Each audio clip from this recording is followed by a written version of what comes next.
Thank you, Mr. Chairman. As I said in my opening remarks, I'm very concerned with the lack of meaningful actions in the Eagle Act that would actually hold the Chinese Communist Party accountable. And that's why I'm submitting this amendment in the nature of a substitute.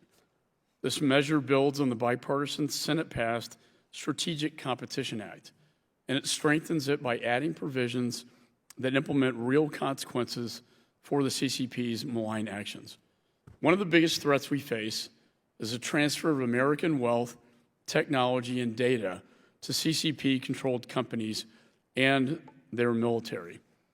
As I said in my opening remarks, now is not the time to put profits ahead of American values and our national security. My ANS will mandate all CCP military companies be added to the Commerce Department's entity list. This will ensure American technology will not be transferred to the CCP military without a license. It also includes a framework to work with our partners and allies to cut the CCP off from critical technologies, like semiconductor manufacturing equipment that it uses to threaten our national security and further its human rights abuses in Xinjiang province.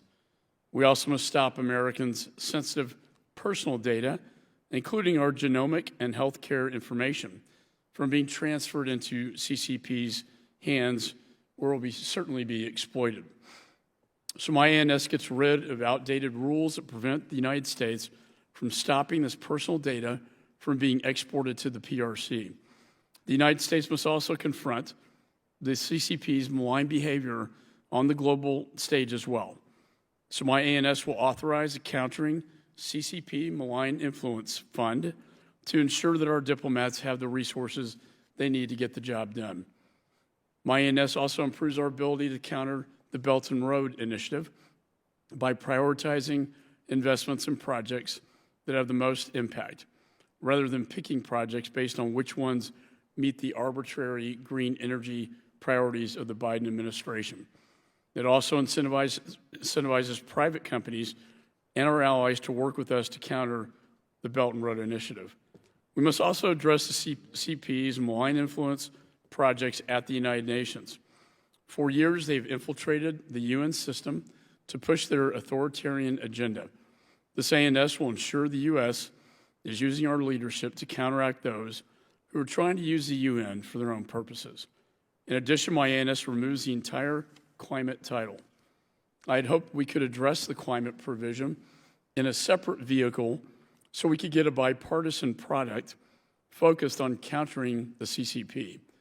Confronting the malign actions of the CCP is a generational struggle and an American challenge. And nowhere is that more clear than the CCP's extensive human rights abuses. As we speak, Uyghur Muslims and other religious and ethnic minorities in China are being brutally persecuted by the Chinese Communist Party. More than 1 million people have been detained in internment camps.